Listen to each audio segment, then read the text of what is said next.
Good morning to all of you. Welcome to unique academy online classes. Class 12 subject math में अपने chapter चल रहा है matrix. Matrix के प्रकार, मैट्रिक्स का क्रम और समान मैट्रिक्स ये हो चुके हैं। अब आगे बात करते हैं कि मैट्रिक्स में संक्रियाएं, ऑपरेशन इन मैट्रिक्स। मैट्रिक्स में कौन कौन सी संक्रियाएं होती है? योग मतलब जोड़ना, ऐड। अंतर मतलब घटाना, गुणा। और फोर्थ होता है भाग, लेकिन मैट्रिक्स में भाग नहीं होता है। मैट्रिक्स में भाग नहीं होते हैं मतलब क्या है कि मैट्रिक्स में आप मैट्रिक्स का भाग नहीं दे सकते हो। मैट्रिक्स में किसी संख्या का भाग दे सकते हो, लेकिन एक मैट्रिक्स में दूसरी मैट्रिक्स का भाग देना संभव नहीं है। ठीक है, अब बात करते हैं सबसे पहले योग और अंतर के लिए। योग और अंतर, दो मैट्रिक्स को ऐड करना हो, सब्ट्रैक्ट करना हो, उसके लिए बात करते हैं।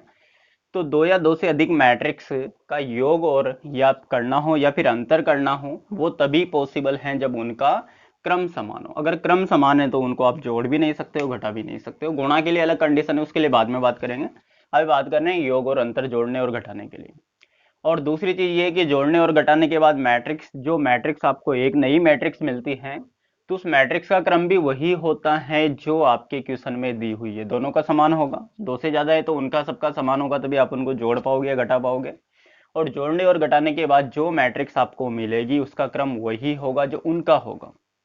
जैसे यहाँ देखें, एक मैट्रिक्स है आपके पास ए, बी और सी। अगर आपसे बोले कि ए प्लस बी आपको करना हो, तो ए प्लस बी का क्रम है 2/2, बी का क्रम है 2/3,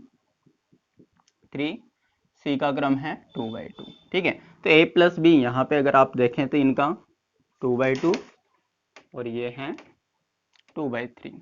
दोनों का क्रम अलग अलग है, इसलिए आप ए प्लस बी करना यहाँ पे पॉसिबल नहीं है, क्योंकि दोनों का क्रम अलग अलग है। तो ये संभव नहीं है। अगर आपसे बोला जाए कि ए प्लस बी करो तो आप ए प्लस बी यहाँ नहीं कर पाओगे। ठीक है, अब आगे बात करते हैं।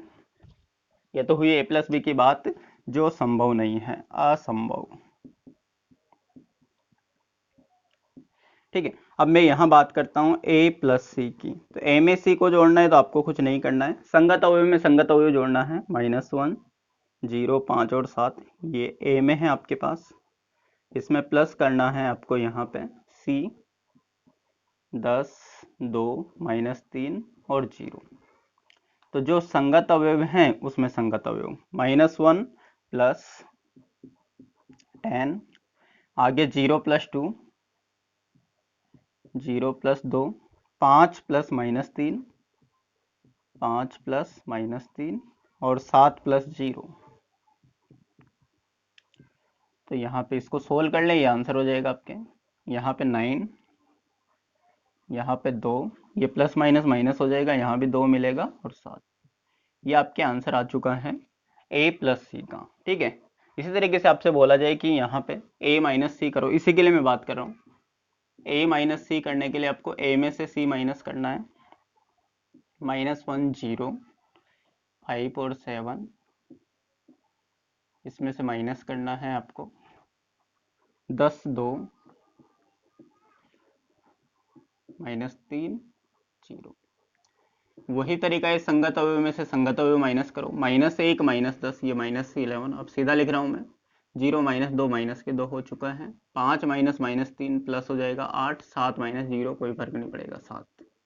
ठीक है, अब यहाँ आप देख सकते हो कि ए का क्रम 2/2, सी का क्रम भी 2/2, ए प्लस सी जो आपको मिली है उसका भी क्रम हो जा रहा है 2/2।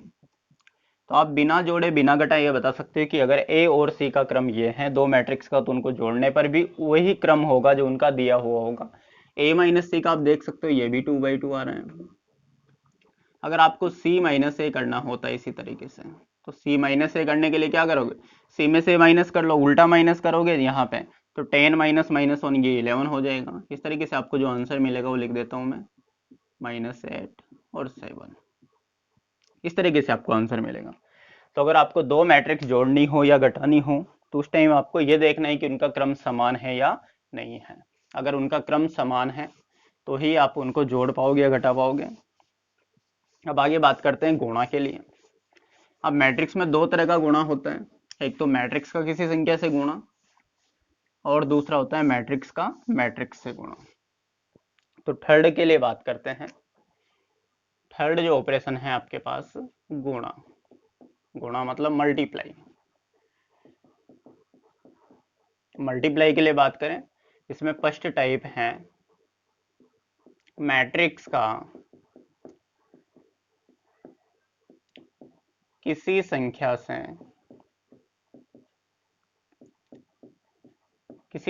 से गुणा, मल्टीप्लाई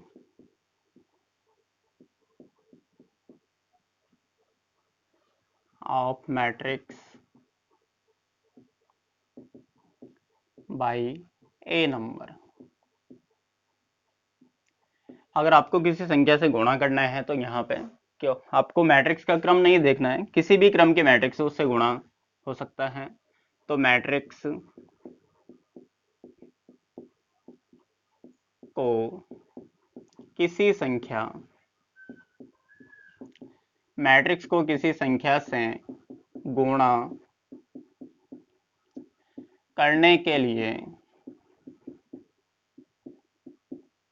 मैट्रिक्स के सभी अवयवों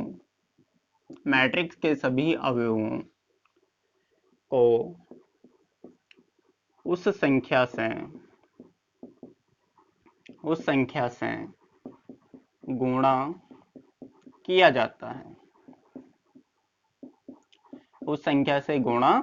जाता है, तथा और साथ में क्या होगा, मैट्रिक्स का क्रम अपरिवर्तित रहता है। मतलब जो पहले होगा वही क्रम बाद में होगा, अपरिवर्तित रहता है। जैसे यहाँ पे देखें, यहाँ पे एग्जाम्पल ए कोई भी मैट्रिक्स है आपके पास, -1 0 2 4 6 और 10। अगर यहाँ पे आपको गुणा करना है 2 से, तो 2 का ऐसे गुणा करने के लिए क्या करें, जितने भी अवयव हैं सबसे गुणा कर दें। या -2 हो जाएगा, या 0, यहाँ पे 4, यहाँ पे 8, 6 के 12 और 10 के 20, इस तरीके से हो जाएगा आपके पास। अगर आपको यहाँ करना होता a/3, तो क्या करते इसके लिए, a में 3 का भाग दे देते, -1/3, 0, 2/3, 4/3, 6/3 तो डिवाइड हो जाएगा, 2 आ जाएगा, यहाँ पे 10/3। जहाँ डिवाइड नहीं हो रहा है वैसे मैंने वहीं लिख दिया। इसका क्रम था यहाँ पे 2 पंक्तियां हैं, 3 स्तंभ में 2/3। अब भी क्रम वही है 2/3, और अब भी क्रम वही है 2/3। तो इस तरीके से आपको किसी संख्या से या फिर अदिश राशि से गुणा करना हो तो मैट्रिक्स के जितने भी अवयव हैं सबसे उसका गुणा करेंगे। 2 से गुणा करना था, 10 से गुणा करना होता 10 से गुणा कर देते। यहाँ पे a/3 का क्या मतलब है, देखो मैंने अभी बोला था कि मैट्रिक्स का मैट्रिक्स में भाग नहीं जाता है, मतलब मैट्रिक्स यहाँ भाग तो नहीं होता है, लेकिन फिर भी ये भाग क्यों हो पा रहा है, क्योंकि इसका एक तरीके से क्या मतलब है कि a गुणा 1/3, मतलब a को आपने 1/3 से गुणा किया है। और दूसरी चीज ये भी है कि आप किसी मैट्रिक्स में संख्या का भाग दे सकते हो, लेकिन एक मैट्रिक्स में दूसरे मैट्रिक्स का भाग नहीं दे सकते। अगर आपसे बोला जाए कि इसमें इसका भाग दो, तो पॉसिबल नहीं है। हाँ, इसमें आपने 3 का भाग दे दिया, 10 का भाग देना होता तो भी यही तरीका होता, तो ये तो पॉसिबल है आपके पास। लेकिन अगर आपसे ये बोला जाए कि एक मैट्रिक्स में दूसरे मैट्रिक्स का भाग दो, तो वो पॉसिबल नहीं है। हाँ, देखते हैं और आगे।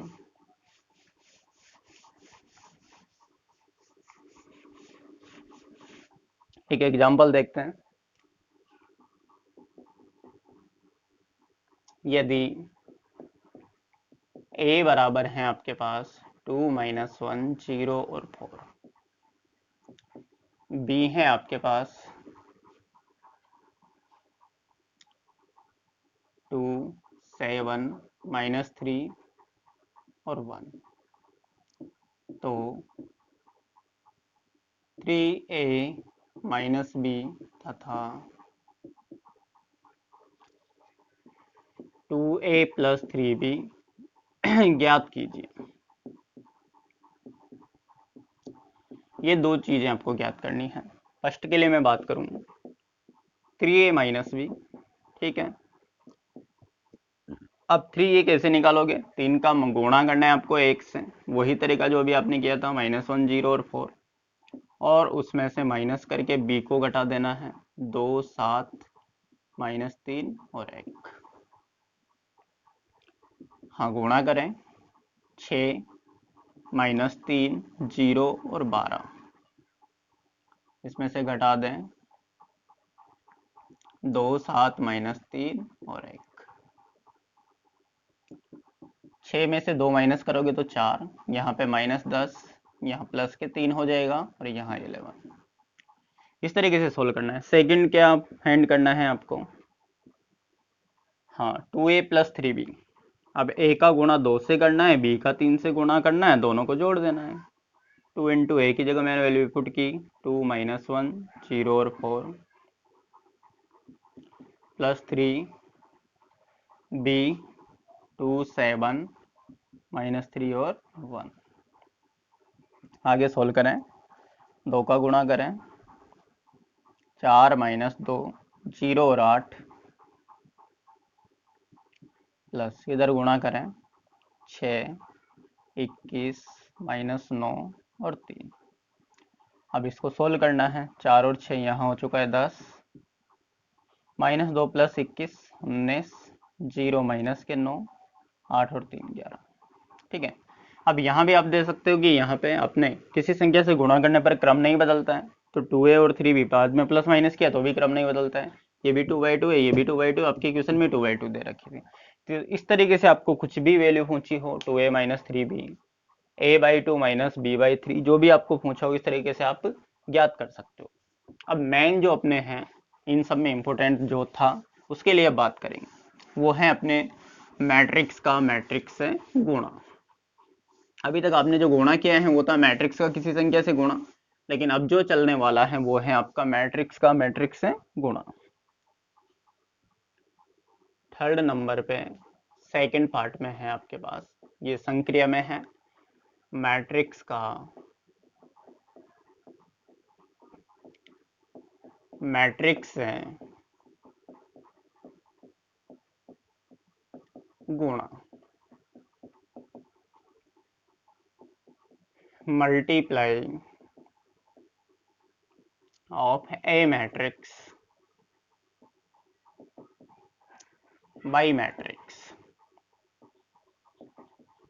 अब देखो, जैसे आपने देखा कि अगर दो मैट्रिक्स हैं आपके पास, उनको आप प्लस और माइनस जोड़ना और घटाना कब पॉसिबल है? जब उनका क्रम समान हो। इसी तरीके से दो मैट्रिक्स का गुणा कब हो सकता है? दो मैट्रिक्स का गुणा तभी संभव है। कब संभव है? तभी संभव है जब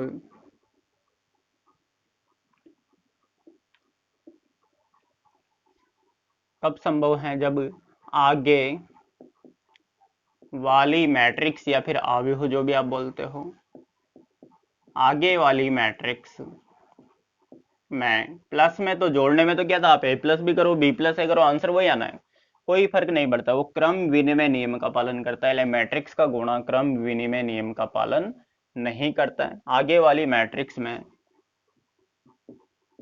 स्तंभों की संख्या, आगे वाली मैट्रिक्स में स्तंभों की संख्या बाद वाली मैट्रिक्स में पंक्तियों की संख्या के बराबर हो, के बराबर हो। ये चीज आपको देखनी है, अभी देखेंगे एग्जाम्पल में। ठीक है। अब जो गुणा करने की विधि है, हाँ, गुणा करने की विधि का नाम है आपके पास पंक्ति गुणा स्तंभ। पंक्ति को स्तंभ से गुणा करते हैं, या फिर मैं बोलूं रो इनटू कॉलम, और शॉर्ट में लिख दूं इसको आरसी मेथड।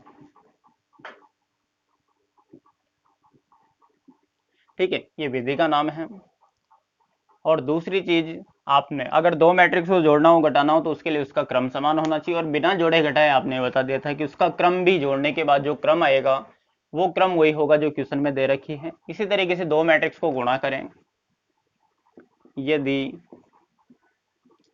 ए का क्रम है आपके पास m/n तथा b का क्रम है आपके पास n/k।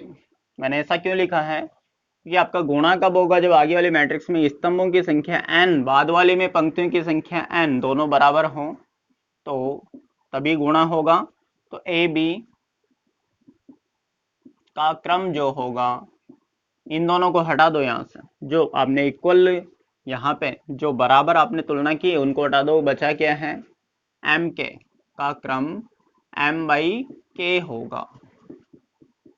या आप बिना गुणा करे ये बता सकते हो कि इसका क्रम ये होगा। अब देखते हैं एग्जांपल में। ए यहां दी है मैंने -1 0 4 9 3 और 1, और बी है आपके पास 2 3 4 और 7। ठीक है, अब यहां देखें, आप इसके लिए देखें क्या ए बी पॉसिबल है। ए बी पॉसिबल कब है, ये क्रम विनिमय नियम का पालन नहीं करता है। क्रम विनिमय नियम की पालना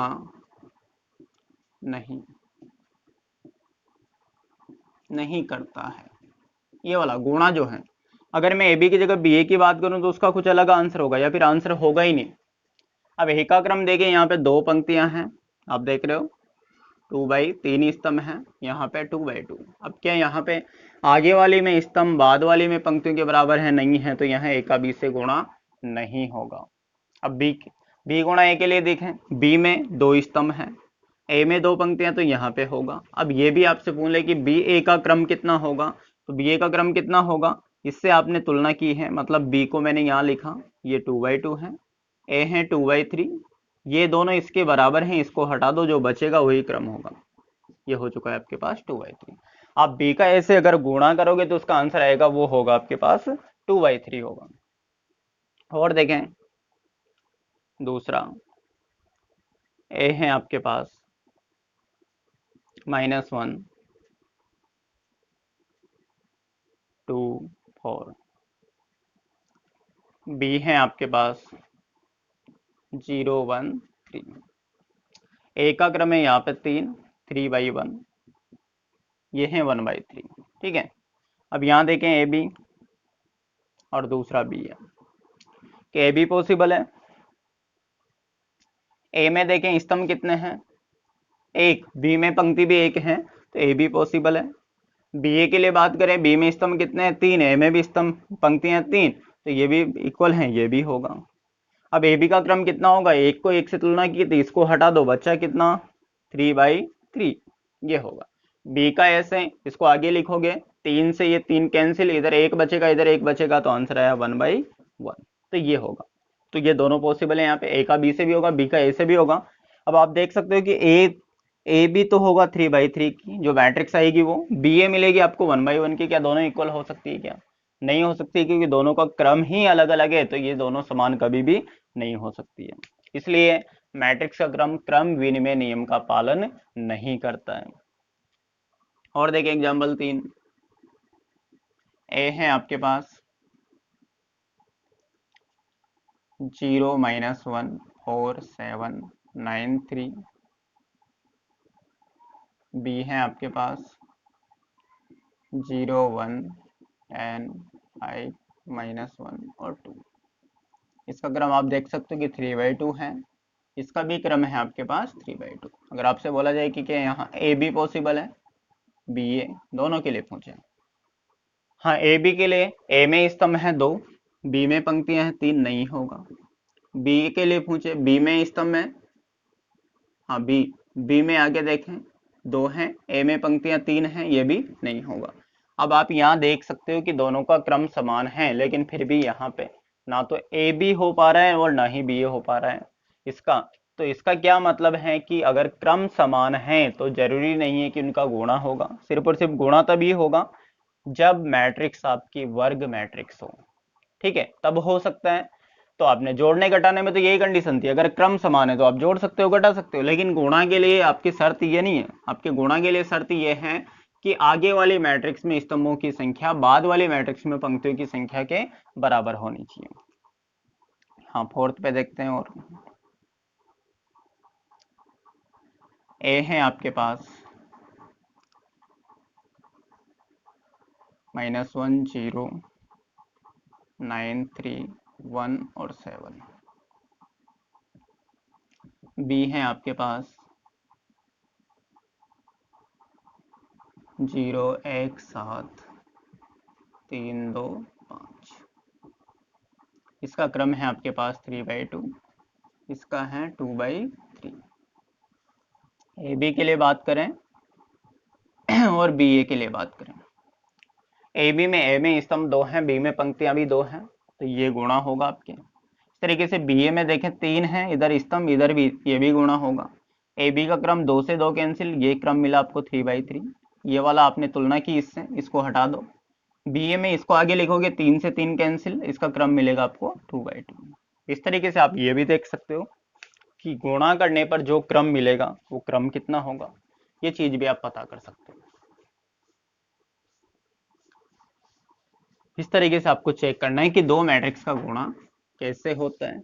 अब देखेंगे कि मैट्रिक्स का गुणा कैसे होता है। मैट्रिक्स के गुणा के लिए जो मेथड है, जो विधि है, उसका नाम है आरसी मेथड, रो इनटू कॉलम। पंक्ति को स्तंभ से गुणा करना है, आगे वाले की पंक्ति बाद वाले का स्तंभ। उससे पहले थोड़ा सा एक और एग्जांपल देखते हैं। अगर ए का क्रम है आपके पास 2/3, इसको गुणा किया मैंने दूसरे से। बी का क्रम है आपके पास a मल्टीप्लाई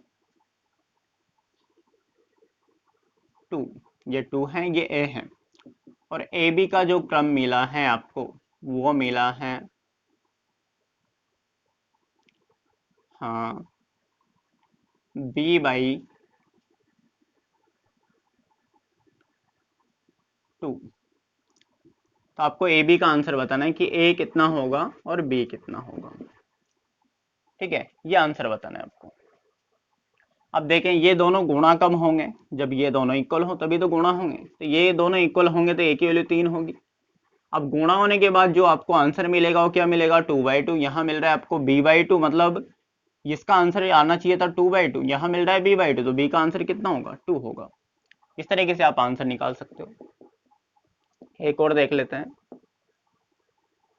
p है आपके पास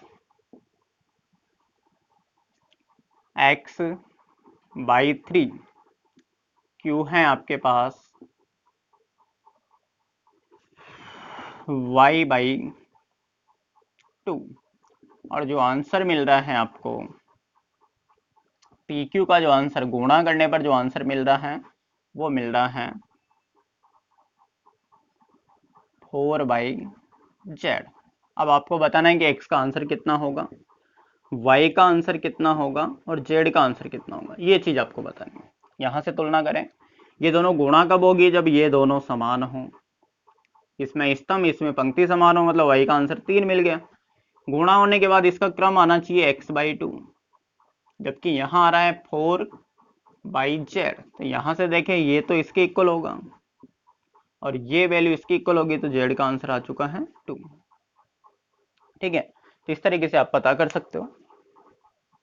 अब एक गुणा देख लेते हैं कि मैट्रिक्स से गुणा किस तरीके से किया जाता है। गुणा के लिए देख लेते हैं यहाँ पे एग्जाम्पल। ए है आपके पास -1 0 4 9 3 0। बी है आपके पास 1 2 7। कि यहाँ पे ए बी पॉसिबल है। इसका क्रम है 2/3, इसका क्रम है 3/1। क्या पॉसिबल है, हाँ पॉसिबल है। स्तंभ और पंक्ति गुणा करने पर क्रम कितना आएगा, 2/1 आएगा। ठीक है, अब आपको गुणा कैसे करना है, मैंने ए को आगे लिख दिया है यहाँ पे, -104-930, यही तरीका आपके कोई सा भी गुणा हो यही काम में लेना है। 1 2 और 7 जो विधि है उसका नाम है RC, रो इंटू कॉलम, मतलब पंक्ति इंटू स्तंभ। आगे वाली की पंक्तियां लेनी है, ये मैंने फर्स्ट पंक्ति ले ली है, जितनी भी पंक्तियां सारी पंक्तियां ले लो। ये फर्स्ट पंक्ति ले ली है R1, ये दूसरी पंक्ति ले ली है R2। इसी तरीके से यहाँ पे ये एक स्तंभ था, यहाँ पे इसकी स्तंभ लेने हैं, एक ही स्तंभ था C1 ले लिया। ठीक है, अब गुणा किस तरीके से करना है आपको, A का B से गुणा, पंक्ति को स्तंभ से गुणा करना है, संगत जो अवयव मिलता चल रहा है। सबसे पहले इसमें R1 में -1 से गुणा किया मैंने 1 को। अब प्लस अगले अवयव पे चले 0, इधर अगले अवयव पे चले 2, इधर पंक्ति में चलना है, इधर स्तंभ में चलना है, प्लस इधर अगला अवयव है 4, इधर अगला अवयव है 7। ठीक है, अब आपका इधर भी सारे अवयव खत्म, इधर भी सारे अवयव खत्म, तो यहाँ से अब आपको पंक्ति या स्तंभ बदलना है। अब मैं क्या करूँ आगे, ये वाला, अब अगर इधर स्तंभ होता तो अगला स्तंभ लेते हैं, स्तंभ नहीं है तो क्या करें, अब यहाँ से पंक्ति बदलें। और आपको करना क्या है, वैसे भी अगर मैं देखूं तो ये जगह कौन सी है, ये वाली, अभी तो ये जैसे ब्रैकेट नहीं बनाया, ये जगह कौन सी है, फर्स्ट पंक्ति और फर्स्ट स्तंभ। तो इस जगह फर्स्ट पंक्ति के अवयवों को फर्स्ट स्तंभ, फर्स्ट पंक्ति आगे वाले की, फर्स्ट स्तंभ पीछे वाले के, गुणा करके और जोड़ के लिखना है, प्लस करके लिखना है। आगे चलें, इधर स्तंभ खत्म, इधर पंक्ति, 9 को गुणा करें। यहाँ पे मैंने क्या किया, R1 से चला गया R2 पे, तो यहाँ से R1 से R2 पे जाऊंगा। ठीक है, अगर मैं इधर कॉलम चेंज करता C2 तो फिर यहाँ लिखता, क्योंकि ये C1 था, ये C1 था, इधर ही C2 यहाँ होता। 9 गुणा 1, आगे चलें, प्लस अगला अवयव है 3, इसका अगला अवयव है 2, 3 गुणा 2 प्लस 0 गुणा 7। ठीक है, अब आगे कुछ नहीं है तो यही, इसको हल कर लें आप। ये -1 प्लस 0 प्लस 28, 9 प्लस 6 प्लस 0, यह आ चुका है आपके पास 27 और ये 15। अब आप यहाँ देख सकते हो कि इसका क्रम कितना है, 2/1, और आपके भी आंसर क्या आना चाहिए था, 2/1 का। इस तरीके से आपको गुणा करना है, दो मैट्रिक्स का गुणा जिस विधि से किया जाता है, तो इसी तरीके से करना है आपको। आगे वाली पंक्ति में स्तंभ, आगे वाली पंक्ति के आगे वाली मैट्रिक्स की पंक्तियां लेनी है, बाद वाली में स्तंभ लेने हैं, और इसी तरीके से गुणा करना है।